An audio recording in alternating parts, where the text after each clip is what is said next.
Hi, I'm Spencer, and this week I'm going to talk about the movie Upside Down, made in 2012. Before we get into my own opinions, I've got some fun facts for you.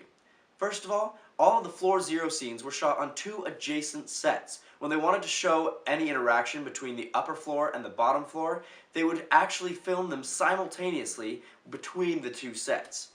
Second of all, apparently the vision for this movie came to the director in a dream.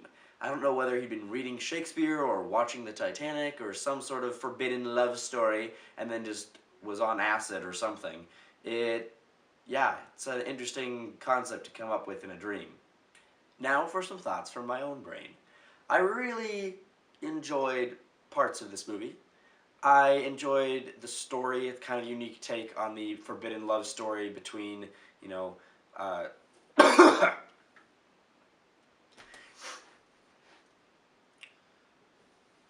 Now for some thoughts. Now for some thoughts from my own brain. First of all, okay. Now for some thoughts from my own brain. I enjoyed this movie for the most part. I like the story elements. I am a huge fan of Shakespeare. I love Romeo and Juliet. I love all that stuff. The forbidden love is kind of a classic thing that you see a lot, and this is definitely a unique take on it. As a person who's a fan of science fiction and fantasy, I did not like the movie as much. First of all, it doesn't really fit into either category, fantasy or science fiction, because from a science fiction movie, I expect a little bit more science. I feel like I ended up with a lot more questions in this movie about the science than I actually got answers for. I really wanted to know more about, like, why does the matter from one planet only go to that planet? That's an unusual thing. Why does that happen? What is the scientific reason for that? Also, how does the sun in their solar system get any light between the two planets for any extended amount of time? Which direction does it orbit? Which direction do the planets orbit around the sun? Do they also rotate like this? I am very confused. I also want to know way more about what the deal is with the pink bees, because that would be awesome. I really enjoy the fact that they didn't just tell us. They didn't say, hey, I'm going to this other planet, which they did sometimes, but they didn't do it all the time, and they showed it in different ways. And so, instead of just telling us that they were going to be on the next planet and then they would just film things and they're like, we're on the next planet, they actually showed some things upside down, which I thought was really cool. It also lends them the ability to make characters more trustworthy just based on how they show them. When you have the scene in the boss's office where the employee is down below, Adam, and the boss is up above, that is such an example of the classist nature of this film.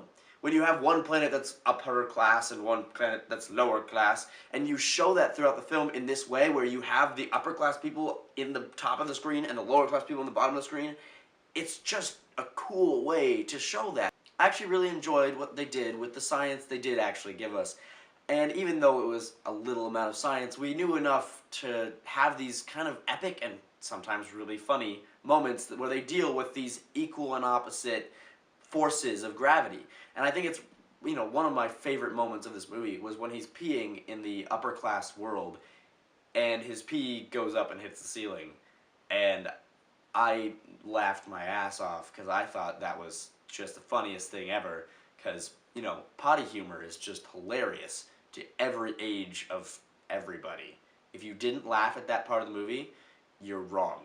I also really, though, enjoyed the part of the movie where he's in the water, he's stripping off all the weights and everything, and then he just flies up out of his ocean and, not out of his ocean, out of the ocean in the upper world and down into his own ocean. I thought that was so cool. First of all, because they did it really beautifully with the camera flip. And second of all, just because that would be the trippiest experience ever. As I said earlier, I really enjoy the way this film deals with the classist nature of our own society. It's kind of a reflection of us. I think it's really cool because Adam literally has to climb the social ladder in order to be with Eden. Like, has to climb to the other planet, which is pretty cool. It also has really cool distinctions between even just the people on floor zero. On the upper level, the reflected part down, you have these experts. They look well dressed. They have, they are all their sciencey stuff. They are the geniuses, the really well-paid geniuses of this corporation. Whereas on the lower part of the floor zero, you have the grunts, the people doing the work, but getting paid much, much less. And that's where Adam kind of falls in this. And I think it's really cool also when they go into like the main offices of the wealthy people are on the upper class world, and so they are always sitting on the ceiling of the bottom world, the lower class world. These sort of distinctions, while, you know, it's not a perfect example of how classes work in our society, because there are different levels even, and they kind of show that because, you know, there's the boss and then there's his underlings, they're all from the overworld, and then there's the, you know, the grunts and the people that Adam works with from the underworld. Underworld sounds really negative in Greek. The lower class world. And I think it's interesting that they make it so black and white between upper class and lower class. There's no real middle class. There's just kind of this and that, and that's it. Another one of my questions that I had kind of from the beginning of the movie was that if the planets can only be closest at one point, and I'm assuming that that is where they built the giant office tower, how can the mountains that Adam and Eden meet on be as close as they are? So in order to answer that question, I drew myself a little diagram that I'll put up in the corner of the screen over here. And you can see how I thought it happened. And if you have any other opinions on how you thought it happened, comment them below. Down there. My final thought for you on this movie is about the voiceover they use as a framing device. I believe it is Adam voicing over the beginning and end of the movie, but they use it in a really interesting way, because at the beginning of the movie it's just a lot of him explaining why things are the way they are on the planets and whatnot, and at the end it's like closing things up and tying them together, and now we're all happy and everything's great.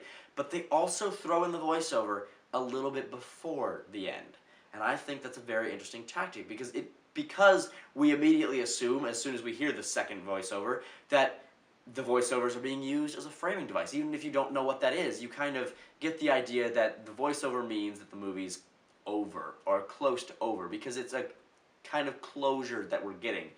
But then they pull some more out of the movie. They give us a more satisfying ending, and then they put another voiceover.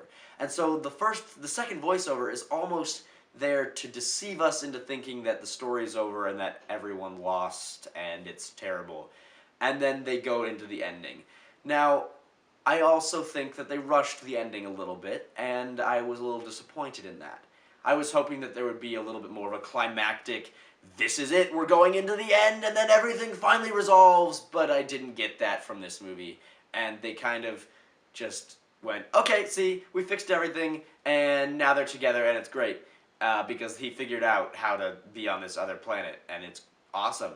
And I'm super happy about that, and I'm super glad that they got together in the end, but they rushed into it, and then they just kind of brushed it off with the, oh yeah, we got the patent somehow before the company got it, so it really doesn't even matter about any of your legal problems or anything, and that just seems kind of like a cop-out, like a, oh, we are running out of time in this movie, we need to finish it up really quick. Ha, he got the patent earlier, hee. It's exciting, and your legal problems are over, and you can go live happily ever after with a voiceover. Thank you all for watching this video. It would really help me out if you liked and subscribed, and maybe told all your friends about my YouTube channel and my videos. If you want to check out more of my videos, there's links right here and right here. These are my first two videos, Mad Max, and what was the first one I did? That other one that I did. It's been 3 weeks. Cut me some slack. Also, if there's any movies that you would like me to watch in the future, comment below. And if you had any opinions of your own about this movie that I didn't cover, because obviously I can't say everything about this movie, also put them in the comments below. I'll make sure to read them and check it out. Thank you for watching, and I'll see you next week. Bye!